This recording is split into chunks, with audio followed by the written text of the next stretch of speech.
Tuti,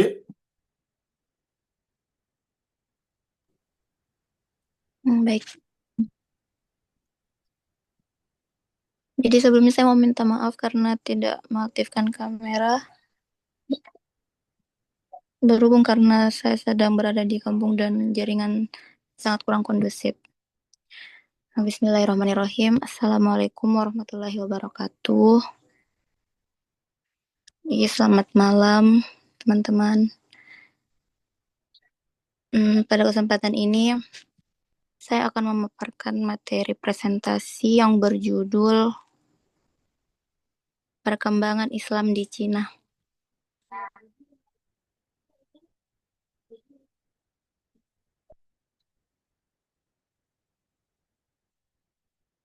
Untuk mengefisienkan waktu karena ini sudah melampaui batas waktu yang telah ditentukan, langsung saja.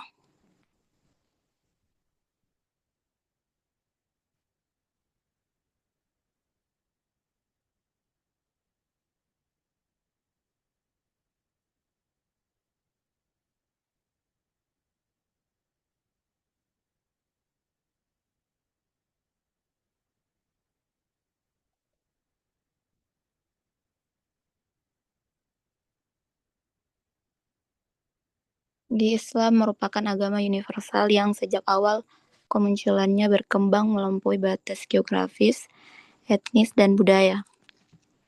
Salah satu wilayah yang menarik dalam sejarah penyebaran Islam adalah Cina. Sebuah peradaban tua dengan sistem nilai, budaya, dan struktur politik yang kuat dan mapan jauh sebelum kedatangan Islam. Berbeda dengan wilayah Timur Tengah, Afrika Utara, atau Asia Selatan. Islam di Cina tidak berkembang melalui ekspansi militer, melainkan melalui jalur damai seperti perdagangan, migrasi, dan diplomasi. Hal ini menjadikan Islam di Cina sebagai contoh unik bagaimana Islam berinteraksi dengan budaya lokal secara harmonis. Kajian tentang perkembangan Islam di Cina menjadi penting tidak hanya dari sudut pandang sejarah, tetapi juga untuk memahami fleksibilitas dan adaptabilitas Islam dalam berbagai konteks peradaban.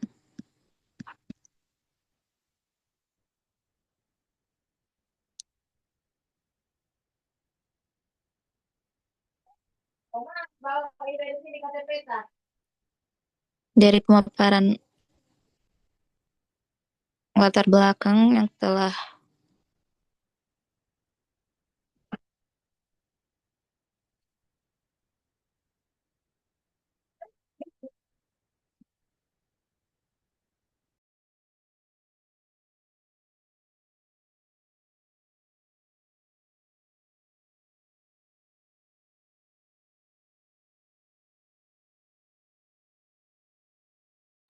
adapun beberapa perumusan masalah yang diangkat itu bagaimana proses masuknya Islam ke Cina, bagaimana perkembangan Islam di Cina pada masa dinasti-dinasti utama, bagaimana dinamika sosial budaya dan politik umat Islam di Cina.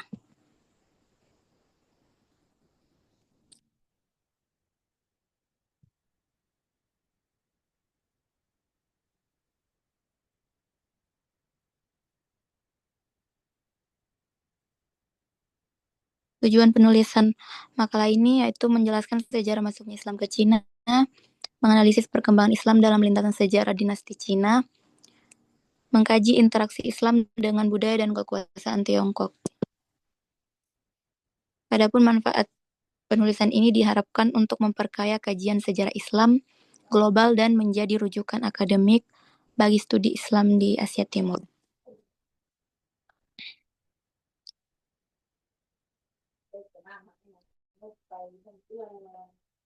Jalur masuk Islam ke Cina.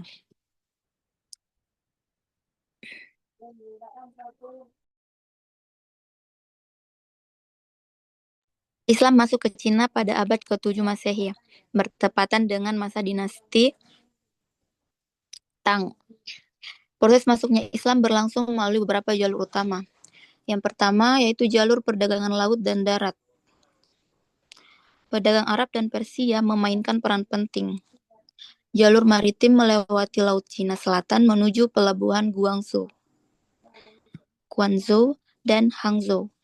Jalur darat mengikuti jalur sutra yang menghubungkan Asia Tengah dengan wilayah barat Cina melalui kota-kota seperti Xi'an. Pedagang ini tidak hanya membawa barang dagangan, tetapi juga ide, budaya, dan agama.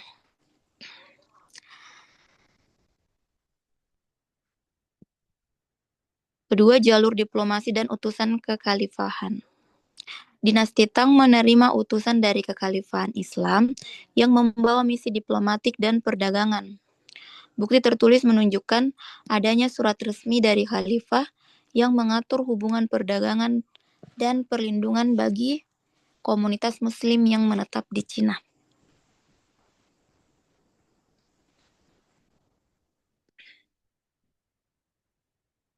Tiga, migrasi dan asimilasi sosial. Selain pedagang dan diplomat, beberapa muslim menetap secara permanen di kota-kota pelabuhan. Mereka menikah dengan penduduk lokal, membuka usaha, dan membentuk komunitas muslim pertama di Cina.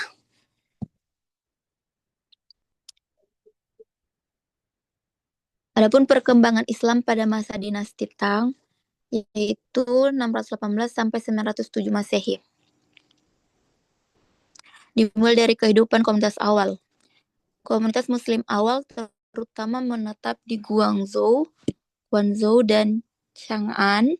Mereka hidup berdampingan secara damai dengan penduduk lokal dan mulai membangun masjid-masjid kecil yang menjadi pusat ibadah dan pendidikan.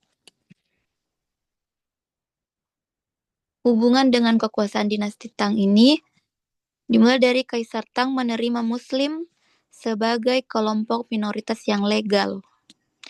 Mereka diberikan hak untuk berdagang dan menetap selama tidak mengganggu ketertiban sosial. Penduduk Muslim ini juga ikut berkontribusi pada kegiatan ekonomi seperti impor sutra, rempah-rempah, dan tekstil dari Asia Barat.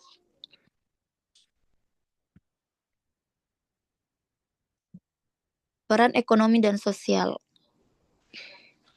Pedagang Muslim berperan penting dalam perdagangan internasional, termasuk dengan Timur Tengah dan Asia Tenggara. Keahlian mereka dalam perdagangan internasional membantu pertumbuhan ekonomi kota pelabuhan dan memperkuat keberadaan Islam di Cina.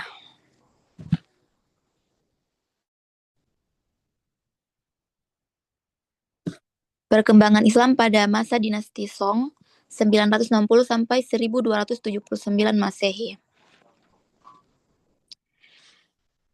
Pertumbuhan komunitas Muslim.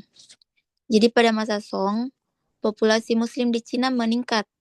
Mereka membentuk jaringan sosial yang erat di kota-kota perdagangan. Peran dalam administrasi dan ekonomi, banyak Muslim menempati posisi strategis dalam administrasi perdagangan dan kepelabuhanan.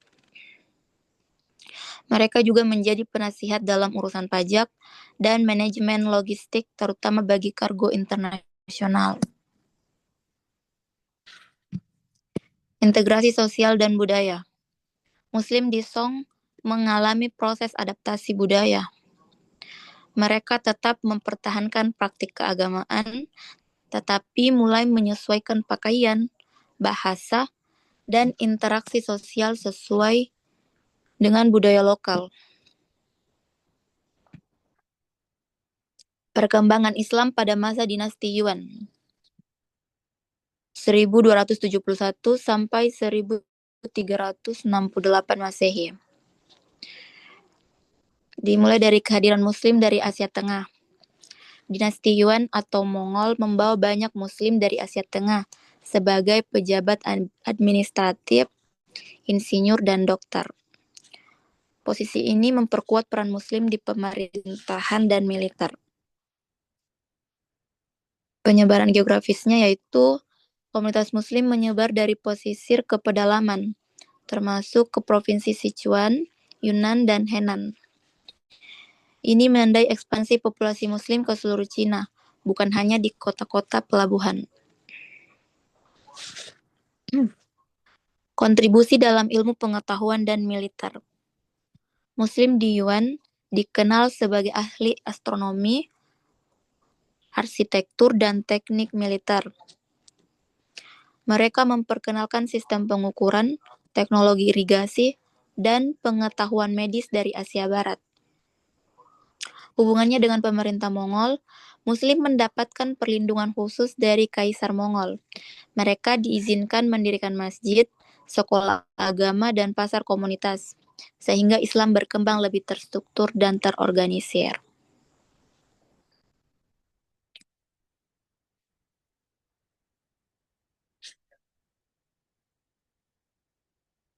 Perkembangan Islam pada masa dinasti Qing 1644 sampai 1912 Masehi. Kehidupan sosial dan politiknya, Muslim di bawah dinasti Qing menghadapi tantangan kebijakan politik. Beberapa daerah mengalami pembatasan dan konflik sporadis, terutama di wilayah barat seperti Xinjiang. Pertahanan identitas agama. Walaupun menghadapi tekanan politik, komunitas Muslim mempertahankan masjid, madrasah, dan tradisi keagamaan. Hubungan antar etnis Muslim menjadi penting dalam menjaga kohesi komunitas. Kemudian adaptasi dan strategi sosialnya, umat Islam di pedesaan sering menggunakan strategi akomodasi budaya untuk mempertahankan praktik keagamaan sambil tetap loyal kepada kekaisaran Qing. Islam dan budaya Tiongkok.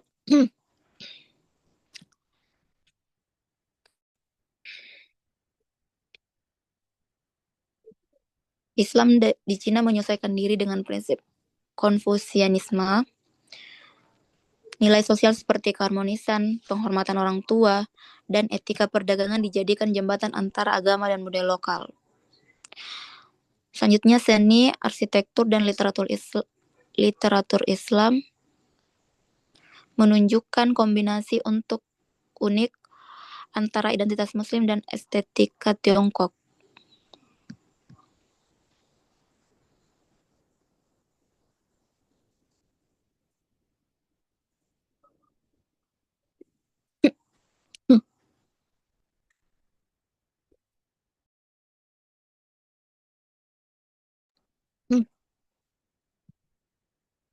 Adapun kesimpulan yang bisa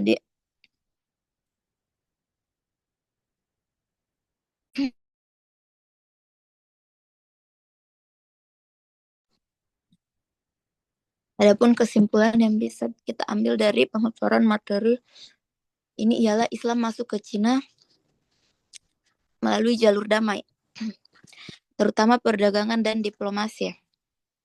Perkembangan Islam di Cina berlangsung secara bertahap dan kontekstual. Islam di Cina mampu beradaptasi dengan budaya Tiongkok tanpa kehilangan identitas dasarnya.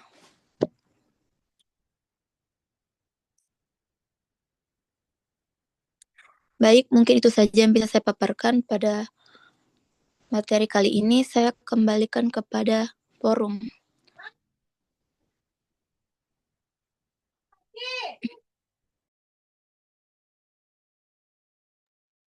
Oke, teman-teman, saya kira malam ini uh, tidak ada diskusi, ya. Uh, Terima kasih, Tuti, atas pemaparannya. Uh, Teman-teman, mohon bisa on cam untuk absensi.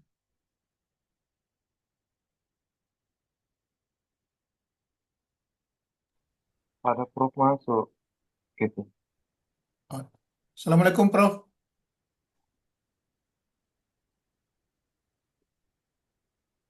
Assalamualaikum, Prof.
Assalamualaikum, Prof.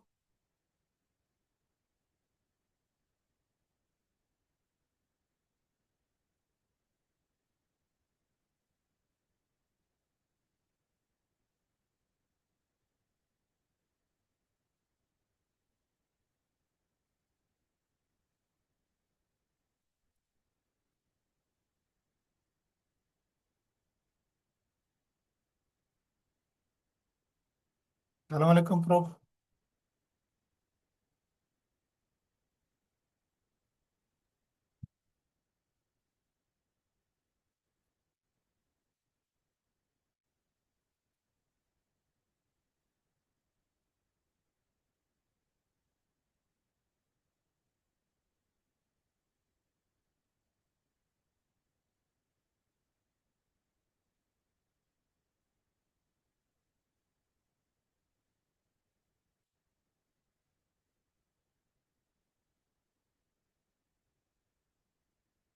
HP Prof tidak aktif audio atau Prof?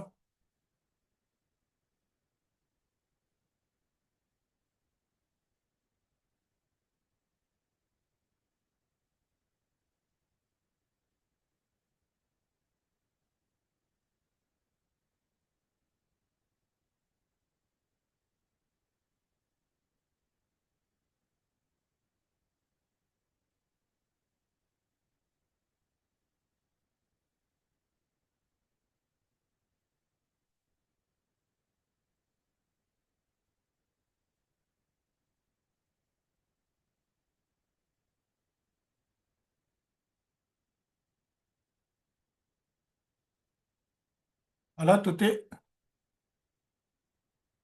Ya,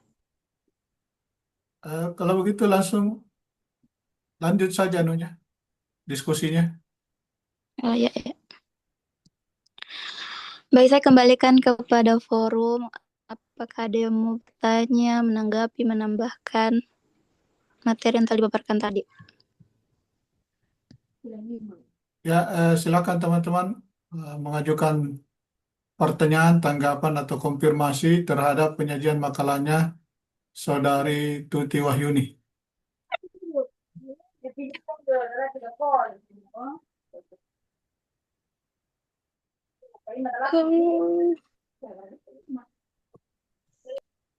Saya sedikit Iya, moderator. silakan Pak Talib. Eh, Baik, di sini saya menanyakan persoalan budaya dari masyarakat pembawa atau penyebar agama Islam di Cina dan masyarakat Cina itu sendiri. Jadi bagaimana proses yang terjadi atau proses signifikasi Islam eh, atau Islamisasi yang beradaptasi dengan budaya Cina? Mungkin bisa dijelaskan dari sejarah dan eh, pengaruh dari budaya Cina terhadap agama Islam itu sendiri. Sekian.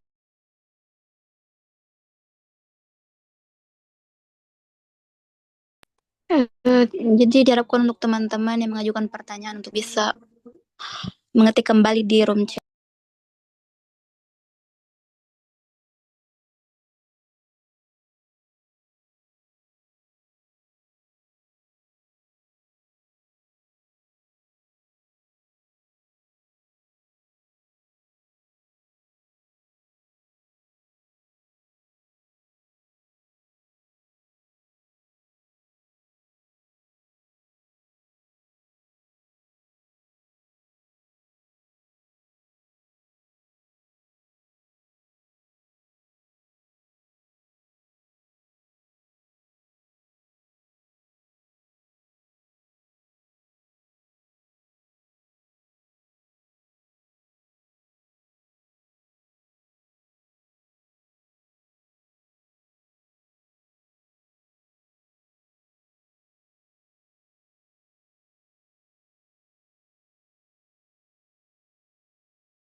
Jadi bagaimana ini? Langsung dijawab atau?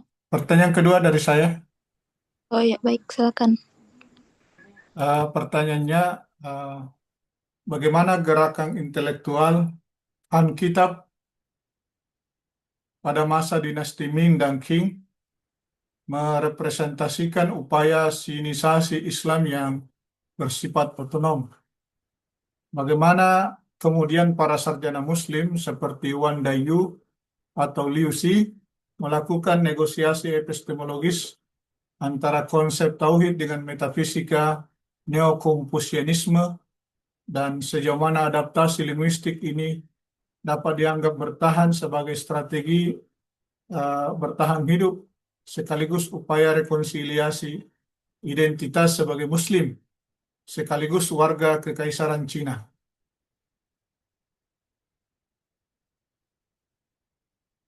Pertanyaannya sudah ada di kolom chat Zoom ya.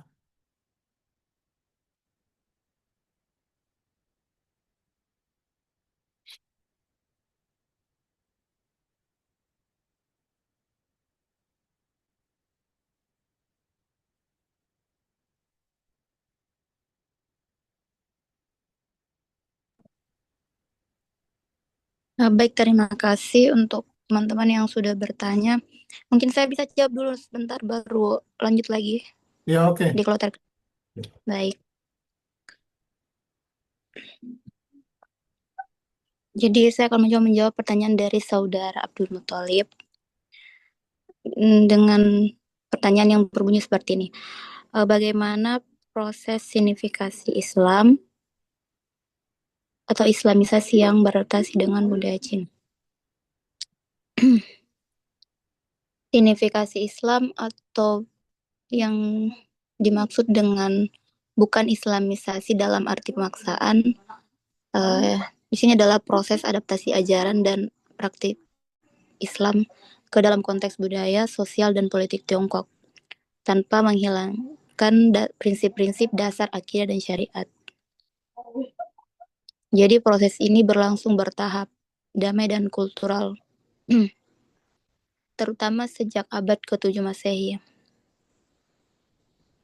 Jadi proses signifikasi Islam secara sistematis itu ada di tahap awal, yaitu kontak dagang dan diplomasi pada abad ke-7 sampai 9 Masehi. Jadi Islam ini masuk ke Tiongkok melalui pedagang Arab dan Persia, yaitu jalur sutra darat dan maritim.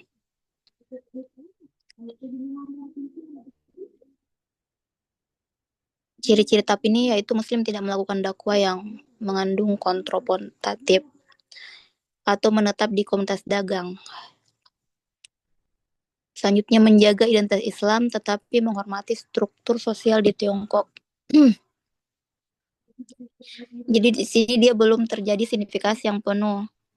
Masih ada fase koeksistensi. Selanjutnya tahap integrasi sosial dan perkawinan yang terjadi pada abad 10 sampai 13 Masehi. Yaitu pada masa dinasti Song dan Yuan. Ditandai dengan terjadinya perkawinan campuran Muslim Tionghoa. Muslim mulai menggunakan bahasa Mandarin. Nama Arab diganti dengan nama Tionghoa yang bernuansa Islam. Seperti nama Muhammad yang ditandai dengan Ma, kemudian Hasan yang ditandai dengan Ha, Husain yang ditandai dengan Hu. Jadi itu semua adalah termasuk identitas Islam yang bersifat tetap, tetapi ekspresi kulturalnya mulai dari Tionghoa. Tahap ketiga yaitu adaptasi budaya dan simbolik yang terjadi pada abad 14 sampai 17 Masehi. Jadi disinilah tahap yang sebenarnya inti dari signifikasi Islam, mulai dari arsitektur, yaitu masjid yang berbentuk kelenteng. Jadi kelenteng di sini adalah tanpa kubah. Contohnya pada Masjid Niuji yang ada di Beijing.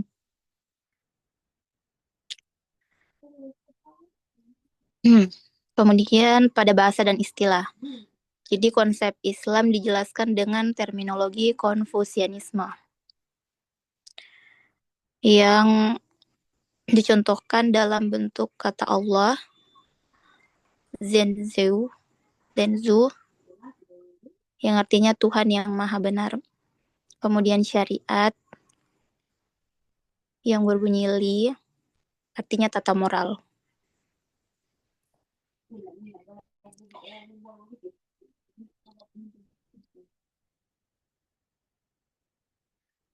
Kemudian ada pula batas signifikasi adaptasi tanpa asimilasi akidah. Hal yang tidak disignifikasi itu ada tauhid, sholat, puasa, syubhat atau hal haram.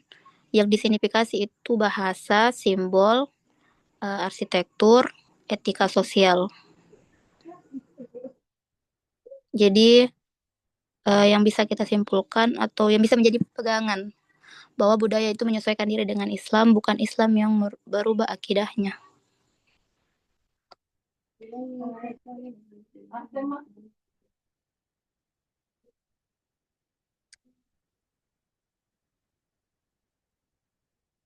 Signifikasi Islam itu adalah strategi kultural minoritas Muslim di Tiongkok yang dijadikan untuk bertahan hidup, kemudian diakui negara, dan menyebarkan Islam secara damai.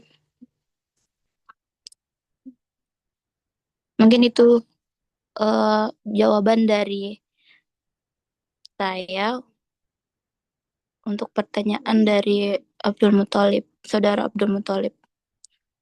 Saya kembalikan kepada penanya. Apakah ada yang mau ditanggapi atau ada yang mau ditambahkan? Baik. Saya rasa sudah cukup lengkap jawaban dari Saudari Tuti. Terima kasih.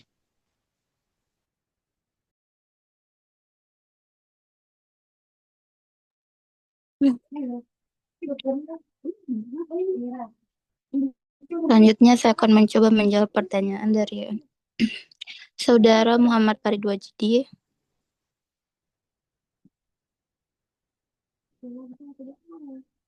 Bagaimana?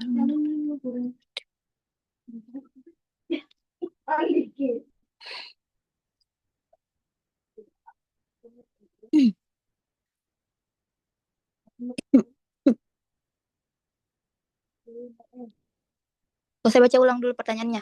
Jadi bagaimana gerakan intelektual Han Kitab pada masa dinasti Ming dan Qing mempresentasikan upaya sinisasi Islam yang bersifat otonom? Kemudian bagaimana para sarjana muslim seperti Wang Dayu atau Liu Zi melakukan negosiasi epistemologis antara konsep tauhid dengan metafisika neo-konfusianisme Li dan Qi, dan sejauh mana adaptasi linguistik ini dianggap sebagai strategi bertahan hidup atau survival strategi, sekaligus upaya rekonsiliasi identitas sebagai muslim dan sekaligus warga Kekaisaran Cina. Baik, jadi saya akan menjawab pertanyaan saudara. Itu yang pertama, Han Kitab di sini adalah sebagai sinisasi Islam yang bersifat otonom.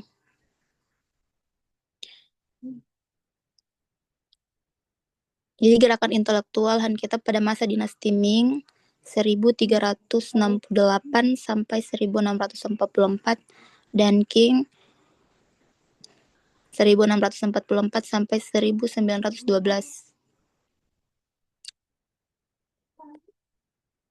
Dia di sini merepresentasikan sinisasi Islam yang otonom. Jadi bukan hasil rekayasa negara atau bentuk dari asimilasi koersif. Keotonomannya terlibat dalam 3 aspek utama. Yang pertama, aktor internal. Proyek sinisasi ini digerakkan oleh sarjana muslim sendiri ya. Jadi bukan elit Konfusian atau negara kekaisaran. Termasuk tadi Wang Dayu, Liu Zi, dan Mazu.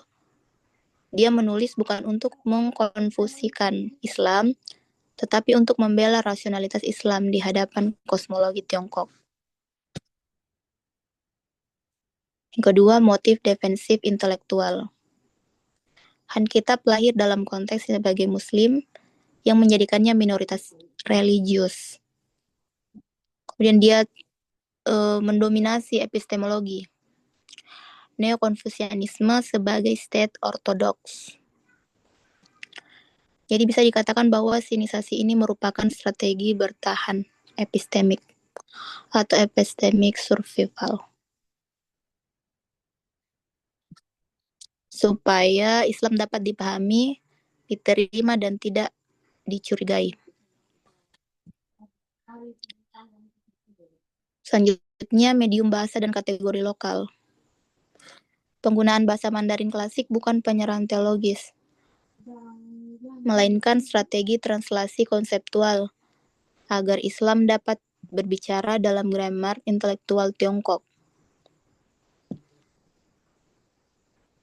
Jadi dengan demikian, Alkitab bukan sekadar adaptasi budaya, tetapi juga merupakan proyek intelektual sadar untuk memberikan posisi Islam sebagai tradisi rasional yang setara. Berbeda lagi halnya dengan negosiasi epistemologis, yang tadi tauhid dan metafisikanya, Li dan Qi. Jadi titik ketegangan epistemologisnya itu memiliki perbedaan yang ontologis. Seperti pada tauhid Islam itu dia Tuhan transenden personal. Kalau dia neo-konfusianisme berarti prinsip kosmik impersonal, yaitu berarti pencipta absolut. Kalau dia neo-konfusianisme, dunia diartikan lahir dari dinamika.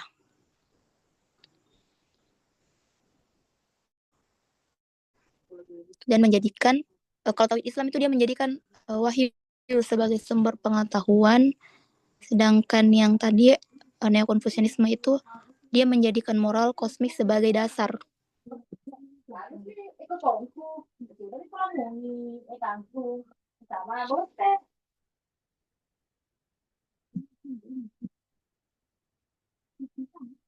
Dili di sini dipahami sebagai tatanan rasional ciptaan Tuhan, bukan prinsip yang otonom. Beda lagi halnya dengan Qi. Dia memposisikan sebagai materi yang digerakkan kehendak ilahi. Sedangkan Zhenzu atau Tuhan, dia berada di luar Li dan Qi tadi. Jadi Zhenzu di sini dia menjadikan Tuhan sebagai sebab pertama, ada campur tangan dari Tuhan.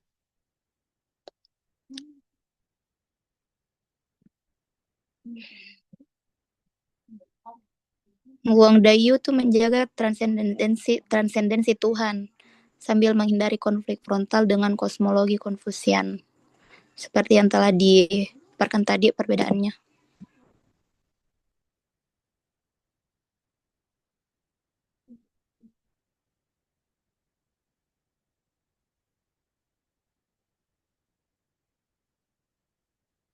Kalau disederhanakan, gerakan Alkitab itu mempresentasikan sinisasi Islam yang otonom, reflektif, dan defensif.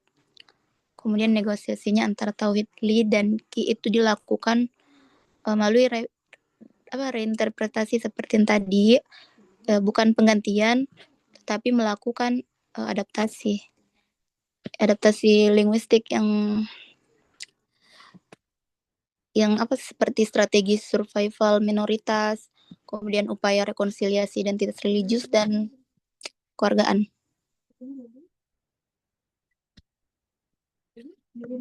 Jadi Islam itu tidak menjadi kurang Islami hanya karena berbahasa Tiongkok, tapi justru menunjukkan daya hidupnya dengan bahasa itu sendiri. Baik, saya kembalikan kepada penanya. Apakah ada yang bertanggapi atau ada yang ditambahkan? Ya, oke. Terima kasih Bu Tuti atas jawabannya. Silakan lanjut ke pertanyaan teman yang lain. Ya,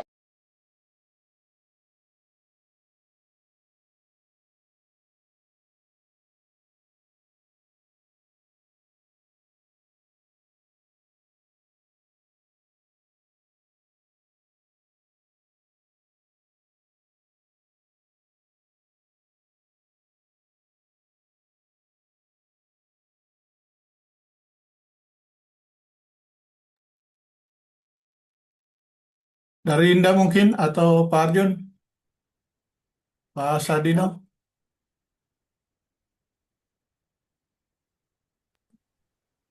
Eh, Afwan sebelumnya Saudari Indah Sari Dewi itu lagi ada ujian di bandara, jadi mungkin belum bisa ikut tuh diskusi.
Ya, silakan lanjut ke pertanyaan lain.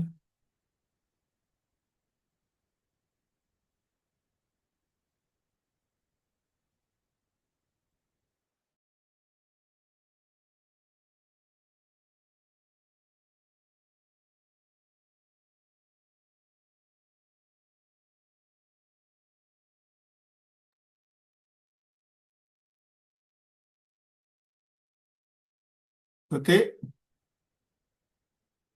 Iya, kalau sudah tidak ada yang bertanya, mungkin silahkan kasih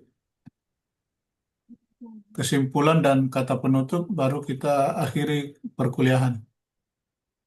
baik. Tapi Soalnya Pak Prof bermasalah audio HP-nya. begitu. Ini Pak. Hmm.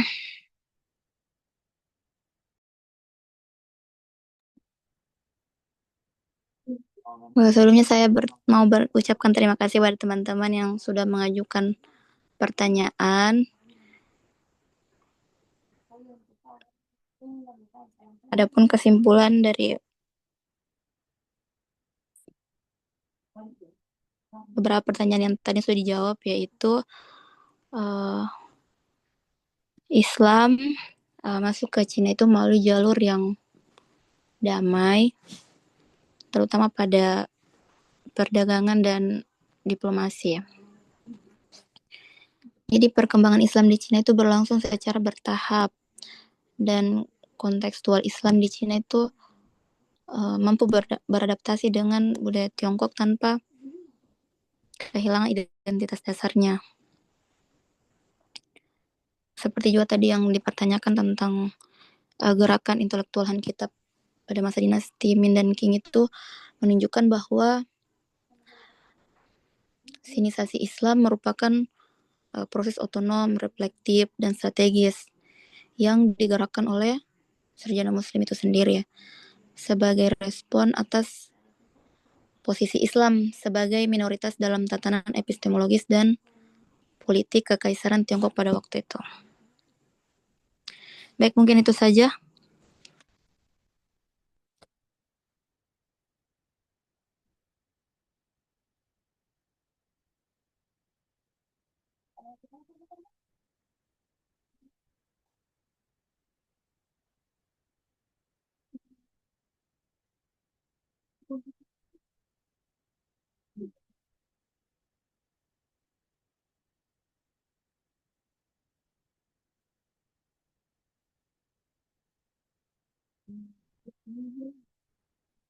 Kalau sudah tidak ada lagi pertanyaan, saya akhiri.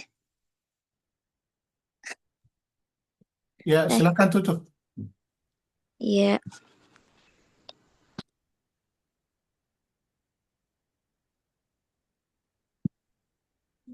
Setelah Tuti masih ada 2 makalah ya, Iya kah? Indah Sari Dewi dan Pak Oh, Sadino Sadana.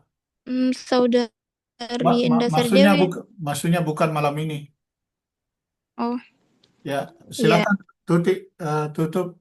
Pak Prof juga sudah keluar. Baik, saya akhiri pemaparan materi pada pekan ini dengan mengucapkan alhamdulillah.